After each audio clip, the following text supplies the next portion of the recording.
Recibimos con un fuerte aplauso al cineasta británico Peter Greenaway, que ingresa al teatro acompañado por el rector de la Universidad Nacional de San Martín, doctor Carlos Ruta. El rector de la Universidad Nacional de San Martín, doctor Carlos Ruta, les da la bienvenida a la ceremonia de entrega del título de doctor honoris causa a Peter Greenaway. Agradecemos la presencia de las autoridades de la Universidad Nacional de San Martín, invitados especiales, docentes, estudiantes y público en general. La Universidad Nacional de San Martín ha decidido otorgarle el título de doctor honoris causa por su poética, sus valiosos aportes al mundo cinematográfico y su contribución a la cultura audiovisual. Este acto va a comenzar con la participación musical del dúo integrado por Diego Schisi en piano y Santiago Segret en bandoneón, que interpretarán Astor de Pibe, La Yeta, La Música y El Almagro. Los recibimos con un fuerte aplauso, por favor.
Muy buenas tardes a todos.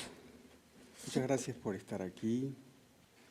Muchas gracias a Peter Greenaway por aceptar esta invitación de estar entre nosotros estos días y de recibir de nuestra universidad, de esta pequeña universidad en los bordes de esta ciudad, recibir lo que es el mayor reconocimiento de una universidad, que es el doctorado honoris causa. Agradecerle su presencia, agradecerle su obra, que nos ha enriquecido, que nos ha hecho pensar, que nos ha hecho disfrutar la belleza y la inquietud de la belleza.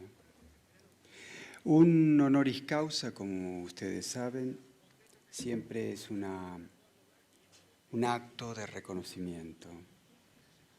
Un acto de reconocimiento, en este caso, a una vida, a una obra, a lo desplegado por esa vida y esa obra en conjunto. Pero también, y por eso nuestro agradecimiento a Peter Greenaway por estar aquí con nosotros, también un doctorado honoris causa siempre es para nosotros, quiere ser para nosotros un gesto. Un gesto hacia nuestros estudiantes, un gesto hacia nuestros profesores, un gesto hacia toda la comunidad universitaria, pero quizás sobre todo un gesto para la sociedad entera.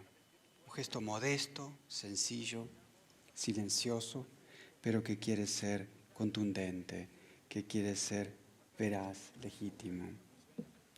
Ese gesto de entregar hoy el doctorado honoris causa a Peter Greenaway está enraizado. Lo que ese gesto quiere decir, lo que ese gesto quiere provocar en nuestros estudiantes, profesores y en la sociedad argentina hoy, ese gesto está enraizado en una pregunta, en un interrogante, que quizá es el mismo interrogante, la misma pregunta que busca el sentido de la presencia del arte en nuestra universidad. Una universidad que, como conversábamos hace un instante con Peter, es una universidad centrada fundamentalmente en ciencia y tecnología. Sin embargo, hemos decidido, como un gesto hacia nosotros y hacia toda la sociedad, crear un instituto de artes, promover la actividad artística. Ese gesto se enraiza entonces en una pregunta, en un interrogante, que es el mismo interrogante que busca el sentido de esa presencia en nuestra universidad. Y para pensar esto, para reflexionar sobre esto, me gustaba en estos días recordar un texto que escribió hacia 1846 un pensador que fue Søren Kierkegaard. Escribió un texto que se llamó La época presente, que curiosamente fue considerado por muchos contemporáneos y pensadores de las primeras décadas del siglo XX, considerado como la primera gran crítica acabada a la sociedad que comenzaba con la modernidad. Un texto que fue escrito también curiosamente un año antes del manifiesto, del manifiesto comunista, ¿no? En ese texto, Kierkegaard decía que la época que comenzaba, que él veía comenzar, era la época de la publicidad, la época de los misceláneos anuncios. Decía Kierkegaard, no sucede nada y sin embargo, hay publicidad inmediata. Decía él en el texto, vivimos una época desapasionada, una época sin acontecimientos ni pasión. La aventura del entusiasmo, decía él, ha cedido lugar a una forma de sensatez que simula ir hasta el límite más extremo del peligro, pero sin ni siquiera rozarlo. Las tareas, decía él, se han transformado y las tareas hoy es una actuación irreal. La realidad es como un teatro. Más aún, decía Kierkegaard, todo se ha convertido en una dramática broma. ¿Por qué? Decía, porque el ciudadano ya no es parte, sino tan solo espectador. Ese público que para él, ese ciudadano o esa ciudadanía, esa comunidad convertida en público, era el fantasma maestro de la nivelación. Y decía allí, que es lo que en realidad me interesaba llegar, que lo que pasa lo que sucede en esta época que él veía comenzar, una época que saludaba con un adiós a la época de los héroes, es que esta época está caracterizada por la apatía. La apatía de quienes no tienen raíces, de quienes han aceptado, decía Kierkegaard, ser reducidos a la abstracta opinión pública, sin nada común sustancial. Aquellos para quienes las tareas existenciales de la vida han perdido el interés de la realidad y que han aceptado no desear ser nada, porque ellos han aceptado, han consentido ser arrancados de su legítima pertenencia. El interrogante que muchas veces me he hecho y que quizá sea oportuno pensar hoy aquí es ¿cuál es esa legítima pertenencia a la cual Kierkegaard veía arrancado el mundo que él estaba viendo nacer? Esa legítima pertenencia que es como el hogar, como la raíz, como la casa propia. Esa casa a la cual pertenecemos y que implica para nosotros no solo un ambiente, sino también una vitalidad. Por eso es raíz, de donde recogemos, de donde recibimos la vida que nos hace ser lo que somos y dar sentido. Para Kierkegaard, yo la frase la leí por la mitad, para Kierkegaard, para el hombre, la legítima pertenencia era la legítima pertenencia poética. Esa legítima pertenencia poética era para él el lugar que le corresponde al hombre. Es su único lugar, es la fuente de la vida propia humana. La pregunta que nosotros podemos hacernos es si la universidad, si nuestra universidad, nuestra pequeña y modesta universidad puede ser para nuestros estudiantes, nuestros profesores, para toda la sociedad, una experiencia de pertenencia, una experiencia de enraizamiento en un mundo de despojo de raíces.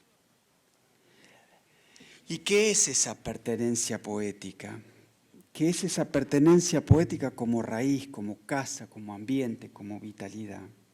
Paul Valéry, en sus cahiers, en esos escritos que le acompañaron toda su vida, donde él iba colocando, transcribiendo lo que veía, sentía, pensaba, acerca incluso o fundamentalmente de su propia labor, él decía que la poesía es indagación continua, es invención. Es un estado de espera, es ese instante del hallazgo, o es el estado de espera de ese instante del hallazgo. Pero todo eso, toda esa espera, esa invención, era para Valéry, era tan solo para sugerir, tan solo para abrir o hacer posible la ambigüedad como posibilidad de hacer, de poner un sentido, de encontrarse a sí mismo. Por eso, pertenencia, por eso, enraizamiento. Si ustedes me permiten, me atrevo a leerles un pequeño párrafo de Valéry de esos textos. Dice: el único interés de la obra de arte consiste en extraer de nosotros lo que ignorábamos contener y que por tanto no conteníamos. Estaba en nosotros como lo físico en los cuerpos. Solo somos aquello que los acontecimientos extraen de nosotros. ¿Cuál es el camino para realizar esa experiencia de pertenencia, esa experiencia de esa legítima pertenencia poética? Hay un texto, un discurso que escribió Paul Celan, el poeta alemán, cuando recibió el premio Georg Büchner en el año 60, que quizás sea iluminador para esa tarea que nos permita reencontrarnos con esa pertenencia legítima y que quizá nos permita descubrir el valor decisivo, sustancial e irrenunciable del arte en la experiencia universitaria. Decía Büchner: quien tiene el arte delante de sus ojos y en su pensamiento, ese está completamente olvidado de sí mismo. El arte distancia de uno mismo. Y se preguntaba: ¿y la poesía? Tal vez la poesía, como el arte, se dirige con un yo olvidado de sí mismo hacia aquello insólito y extraño y vuelve a liberarse. El poema está solo y de camino. El que lo escribe queda entregado a él. Yo creo que esta es la gran tarea de la universidad, hacer la experiencia de ese olvido para enfrentarnos sin prejuicios, con libertad, con desnudez, a aquello insólito y extraño que está delante de nosotros. Liberarnos de lo que somos para llegar a ser lo que somos. Y quizá uno de los instrumentos, una de las experiencias fundamentales que hacen posible esto es aquello que también en su magistral belleza, arte, seducción y provocación siempre nos pone por delante la obra de Peter Greenaway, que es la ironía de reírnos de nosotros mismos y del mundo para sacar de él la verdad y la belleza. Muchas gracias. Señor rector de la Universidad Nacional de San Martín, miembros del equipo académico, estudiantes, estudiosos, entusiastas. Tengo el honor de anunciar la laudatio del título de doctorado de honoris causa al señor Peter Greenaway, un honor por cuanto su creatividad nos enorgullece a todos los artistas. Este doctorado, tal como dijo el doctor Ruta, no es solamente un premio para él, sino también para todos los miembros que pertenecen al estudiantado, sobre todo porque llama la atención sobre una disciplina que siempre quedó en nivel secundario en muchas ocasiones. No hay premio Nobel para pintores, para artistas plásticos, hay premio Nobel para escritores, para médicos y para economistas. El señor Greenaway llamó la atención sobre el hecho del principio de que en el principio fue la palabra. Él dice que en el principio fue la imagen. ¿Y qué pasó entonces? Hay un aprendizaje de la palabra, pero no hay un aprendizaje estimulado y preparado y organizado de la visión. Vemos o miramos pero no vemos. ¿Quién nos enseña a mirar? Si pensamos que estamos recibiendo el 90% de la información, según se dice académicamente, de nuestro conocimiento a través de la imagen, tenemos que aprender a saber cómo recibir esa imagen. Tenemos un problema con la literatura. El principio de la posición del señor Greenaway es de sacar la narrativa del cine. Él dice de que la mayoría de las películas que vemos con mucha frecuencia son libros ilustrados. Y en una conversación reciente que tuvimos dijo que el cine es una pintura con una banda sonora. En forma casi jocosa nos sugirió que era necesario, quizás para liberar al cine y volverlo a su propia naturaleza, colocar a todos los guionistas contra un muro y ejecutarlos. Algo parecido creo que piensa de los actores, pero nosotros tenemos que recordar que hay una tradición inglesa y que mucho antes, a comienzos del siglo pasado, Gordon Craig afirmaba también que había que sacar a los actores y a las historias del teatro y convertirlos en templos de luces y efectos especiales. Londres, en los 1960, sale de una prolongada enfermedad que le deja la Segunda Guerra Mundial, convertida en un solo tono de gris, y hacia mediados de los 60 hay una explosión de color, es decir, una civilización práctica y absolutamente literaria, cuna de Milton, cuna del Dr. Johnson, cuna de Shakespeare, pasa a una experiencia de una cultura netamente visual. La explosión de los Flower Power, la explosión de los Beatles, Mary Quant, Mark Boyle con sus diapositivas altamente psicodélicas proyectadas sobre las bandas de música como el Soft Machine o los Rolling Stones. Es decir, hay una explosión tremenda visual que se traslada en cada una de las actividades humanas, hasta en la psicología, con la ruptura del psicoanálisis tradicional y la existencia de nuevas comunidades terapéuticas donde conviven pacientes con terapeutas. Es decir, hay un cambio general que se fue apocando con el tiempo. Peter Greenaway no se dejó ahogar con el olvido, subió a un torpedo muy poderoso y siguió lanzándose con lo que yo considero es como heredero de todo ese extraordinario movimiento londinense que nutrió muchos caminos del arte. No hay que olvidar ni que dos grandes pintores fueron los fundadores del movimiento del arte pop, Peter Blake y Richard Hamilton. El señor Greenaway propone un nuevo cine. Él dice, el cine ha muerto, viva el cine. El rey ha muerto, viva el rey. No es el mismo, viene otro.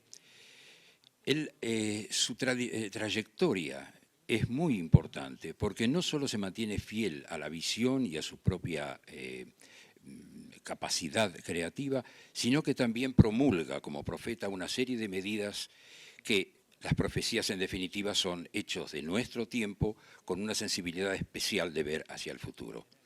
Él dice que el nuevo cine, el cine que él quiere hacer y que se va a hacer, es un cine donde desaparece la narrativa, se hace en el tiempo presente y con una multiplicidad de pantallas. Últimamente en sus trabajos se está dedicando a trabajar lo que nosotros los artistas plásticos llamamos la intervención de la obra. Normalmente se toma una obra clásica o renacentista y se trabaja sobre ella. El trabajo de él es mucho más sutil. Ha podido aprovechar y regenerar las ideas de los elementos digitales de hoy y interviene obras clásicas de una manera realmente extraordinaria. Yo sé que él tiene que dar una clase magistral, creo que el jueves, y estoy seguro y esperamos que pueda hacer una demostración gráfica de su trabajo. Así ha intervenido la famosa obra de Rembrandt, la Vigía Nocturna, la Última Cena y la famosa boda de, creo que es Paolo Veronese, me parece. En un libro de Roland Barthes sobre fotografía, Roland Barthes dice que hay dos tipos de imágenes. Las voy a citar. Las imágenes dóciles y las imágenes diabólicas. Las imágenes dóciles son aquellas que están hechas con la convención del momento, con la tranquilidad de lo probado y dentro de un marco totalmente rígido. Y las diabólicas son las que obligan a la conciencia aterrada a experimentar el curso revertido de las cosas. Y son por estas imágenes diabólicas y por la honestidad y constancia en la investigación que hace día a día el señor Peter Greenaway, que esta universidad le concede el título honoris causa. Muchas gracias. Seguidamente invitamos al doctor Carlos Ruta y a Peter Greenaway a subir al escenario. Peter Greenaway recibirá de manos del señor rector el diploma de doctor honoris causa de la Universidad Nacional de San Martín y el distintivo de esta Casa de Altos Estudios.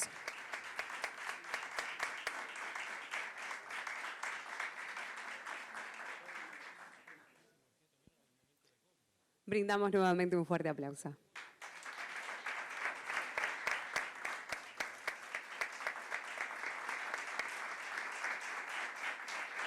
Seguidamente escucharemos ahora algunas palabras del doctor Peter Greenaway.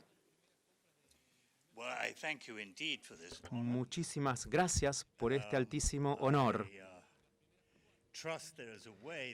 Confío que habrá alguna forma de que la evidencia, bueno, esto tiene que ver con las alabanzas que se me han rendido esta noche.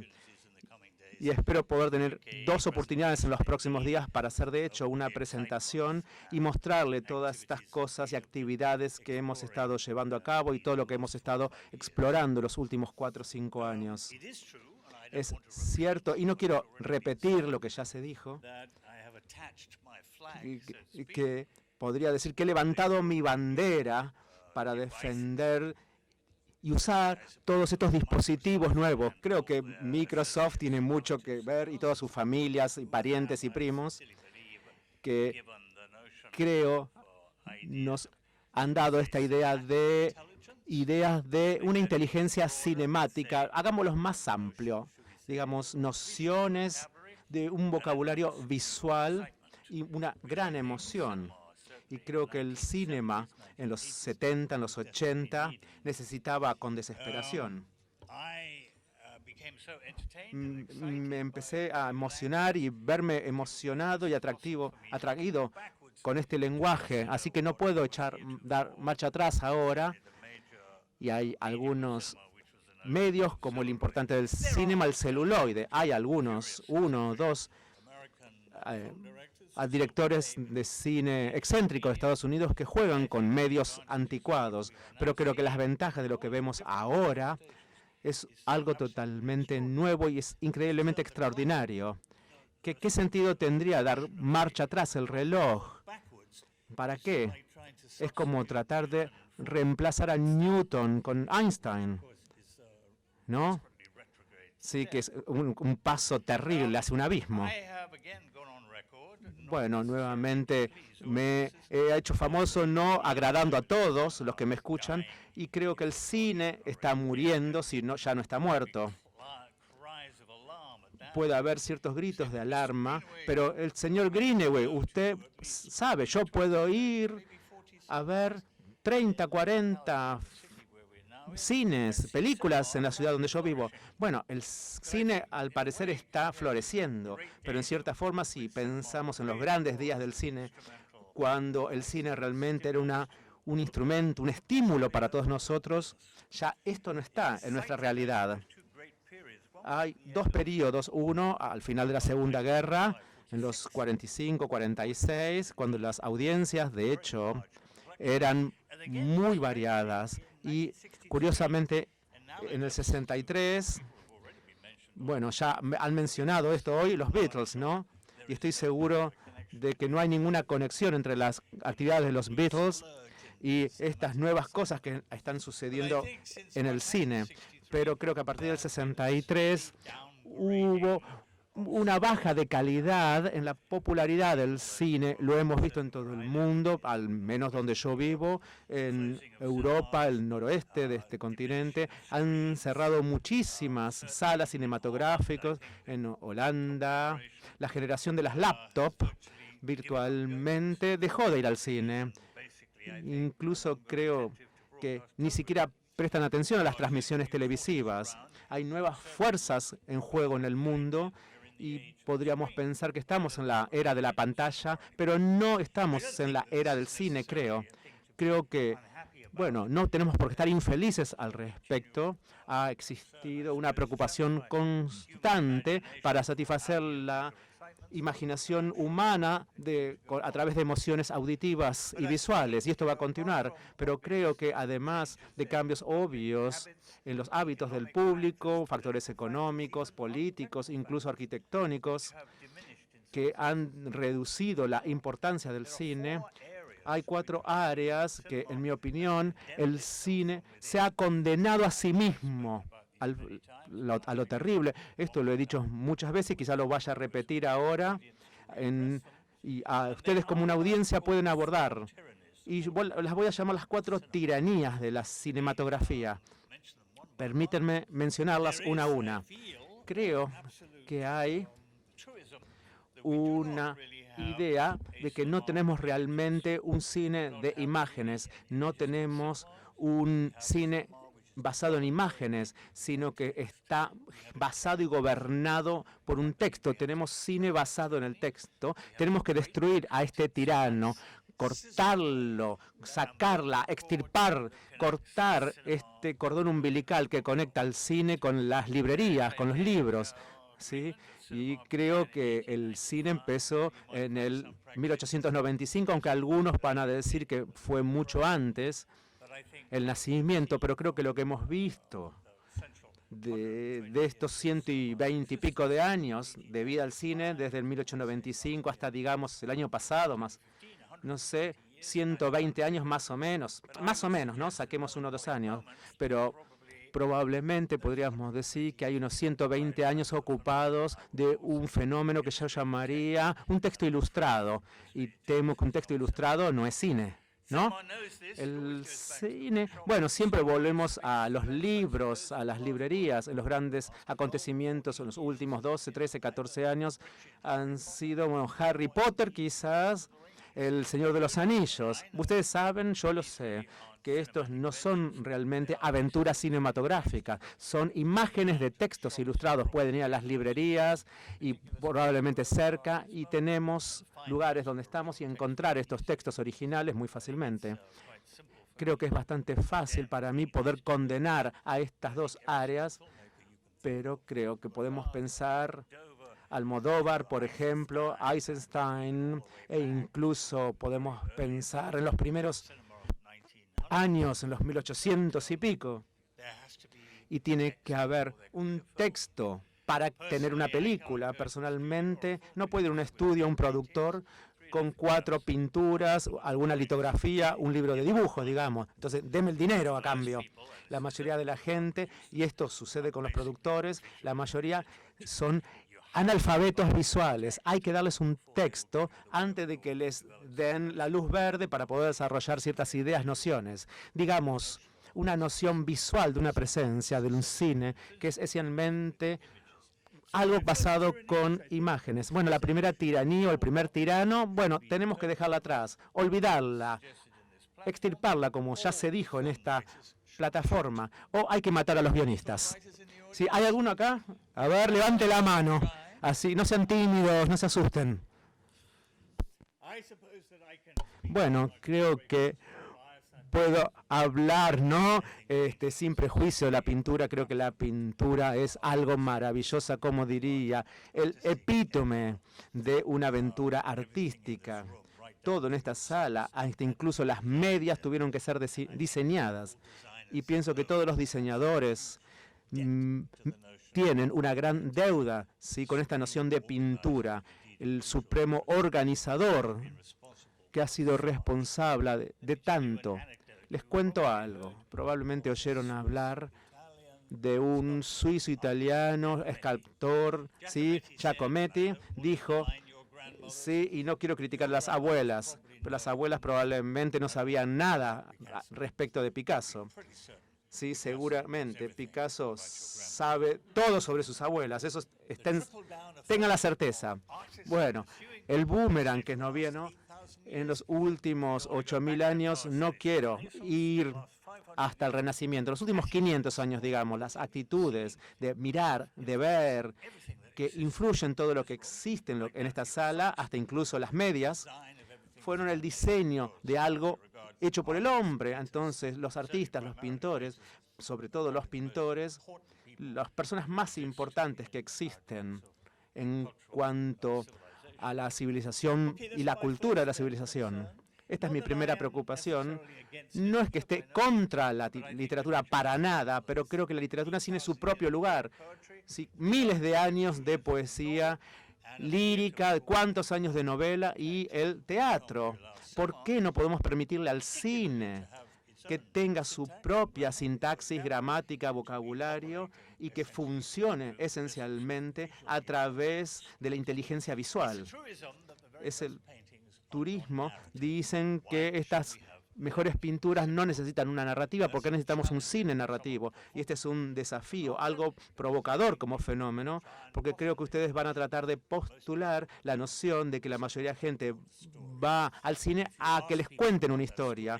Pero si le preguntan a la gente, ¿cuál es esta historia? Después de 20 segundos dejan de hablar. Si les digo, ¿cuál es la historia pensando en el Titanic o en Casablanca? Me pueden dar algunas palabras de introducción, pero muy rápido se van a olvidar del resto de la historia, porque la emoción del cine es una experiencia audiovisual sobre todo, y es una verdad en sí misma, sin una concatenación particular de nociones, de diálogos, de palabras, de atmósfera, de puesta en escena, quizás asociadas con un color, con un tono, música, y esto es lo que recordamos. No recordamos la prescripción narrativa al menos no el 100% del cinema o de las películas que han visto.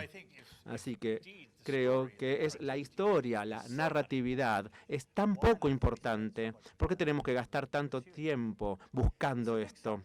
Es un gran tema, pero probablemente estén al tanto de que la narrativa es on demand, ¿sí? Al menos es así en Francia, ¿sí? Donde hay una gran disputa para ver si es la Biblia o hay que continuar o no. La segunda tiranía sería la tiranía de los cuadros o los marcos. Tenemos una historia en la vida que no existe y entonces tampoco hay marcos en la naturaleza. No existen estos cuadros. Yo tengo un celular o un nick y que nunca se va a quedar quieto. Entonces, si pensamos en los ojos de la gente, como se hacía en los años 50 muy cerca, por ejemplo, en los conductores, y van a descubrir que los ojos no están tan quietos. Así que la sugerencia desde el punto de vista humano, y supongo que se hubiera un cine para perros y gatos, es que esta idea de un cuadro, un marco, algo fijo, es algo absolutamente imposible y no existe en un entorno natural. Así que esto es así. ¿Por qué perdemos tanto tiempo mirando acá? Yo apunto, tenemos una pantalla imaginaria porque estamos en una especie de teatro o cine, como en un cine acá, y tenemos otras cosas, otros presupuestos curiosos. El cine se ve a oscuras. ¿Por qué? Porque no somos animales nocturnos. ¿Por qué tenemos que estar a oscuras mirando algo que no está relacionado con una experiencia diurna, por ejemplo? Y en segundo lugar, siempre tenemos que mirar en una única dirección. Pero algunos dicen, entonces perdemos una gran parte de nuestro entorno que está detrás de nuestra cabeza. Y también podemos aplicar otro prerequisito al teatro, porque el teatro es como un escenario vacío y tenemos las 2 dimensiones y 3 dimensiones. Y ahí, bueno, ¿cuánto dura el largometraje? 120 minutos. Y tenemos que quedarnos pasivamente, sí, prestando atención a este paralelogramo delante de nuestros ojos. ¿Y qué hacemos con este fenómeno que llamamos cinema? Sentados a oscuras, quietitos, duritos, 120 minutos mirando en una única dirección. No parece ser, digamos, una explicación lógica de la fisiología del ser humano. Bueno, sí, no hay dudas al respecto. Y hay posibilidades y están cambiando por las presiones y factores que existen. La noción del marco o del cuadro. El expresionismo norteamericano fue tan grande que los límites de este marco fueron más allá de las razones y tenemos fenómenos más allá que nos permiten sacar de delante de los ojos lo que vemos. Así que la tiranía número 1, hay que sacarse de encima este texto. La número 2, sáquense de encima la noción del marco. La tiranía número 3, no les va a gustar. El cine no es un lugar para que esté jugando Sharon Stone o Sylvester Stallone. No fue inventado para entretener o divertir a estas personas. Y hay una forma en que los precursores del cine probablemente tenían una idea diferente de la noción del actor o de lo que es una actriz. Hay actores, actrices aquí, y así que levanten la mano ahora, por favor. ¿Sí? ¿Nadie va a ser lo suficientemente valiente para admitirlo?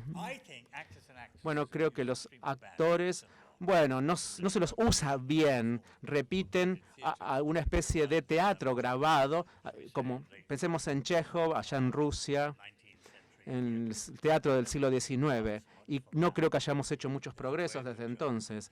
Hay una forma en que los actores tienen...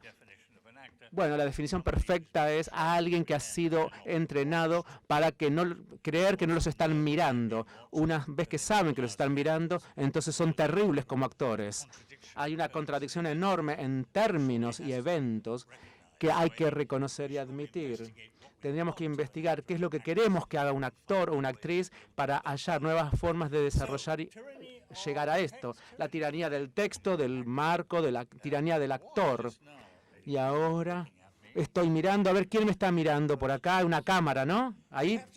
Bueno, tenemos que sacarnos de encima las cámaras, tienen que desaparecer. Esto puede ser algo extraordinario. Les voy a dar 2 motivos. Eisenstein, el gran director del cine, el mejor de todos, fue a California mientras viajaba hacia México y dijo que el mayor de directores será Walt Disney. Sé que no era un comentario sobre cómo decirlo. Este gran sentido como gran empresario. No hablaba del antisemitismo y creo que no estaba muy interesado en el hecho de que continuamente les da una naturaleza sentimental a unos cuentos infantiles. Creo que hablaba de ideas, por ejemplo, como un símbolo de la noción de animación. Entonces, Eisenstein, probablemente el mayor y el mejor director de cine, sugirió que el cine puro tiene que ver con la animación, porque y ese instrumento, esa máquina estúpido, y no estoy acusando al muchacho que está detrás de la cámara, realmente es un instrumento de némesis, es algo muy estúpido, simplemente reproduce lo que ponen delante de la lente, así que hay una manera, y no es una creación activa, o, si lo voy a decir rápido, de recreación, como decía, porque en cierto sentido no tiene ninguna imaginación como para poder crear, simplemente reproduce. Lo voy a decir una vez, es un instrumento némesis y creo que esto no es suficiente. No estoy sugiriendo que deberíamos crear un cine totalmente animado. Para los que creen que el cine tiene una vida, bueno, hay una sensación de que el cine cada vez se está haciendo más. Por ejemplo, pensemos en Star Wars, ¿sí? Un hecho como un cartoon, y no lo digo en forma peyorativa, pero el hecho de que hay una forma que Walt Disney comenzó de la nada, cuando empezó con los filmes animados, es algo que tiene que ser creado, creatividad. Entonces, cuando yo hago una película, conscientemente tengo que estar consciente para mí mismo y tengo que tratar de evitar estas 4 tiranías: el texto, el marco, el actor y la cámara. Y les dejo estas ideas para pensar. Les agradezco nuevamente el honor del doctorado honoris causa. y espero poder verlos en los próximos días y ver si de hecho el cine va a estar mejor si observamos la disolución y desaparición de estas tiranías. Muchísimas gracias. Agradecemos las palabras del doctor Peter Greenaway. Convocamos ahora a María Mercedes Quintieri a subir al escenario. Ella es estudiante de cine del Instituto de Artes Mauricio Kagel. Please, wait.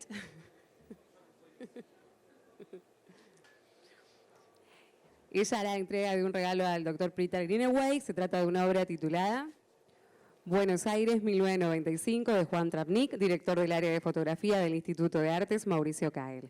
Brindamos un fuerte aplauso y es la que justamente estamos viendo en este momento en pantalla.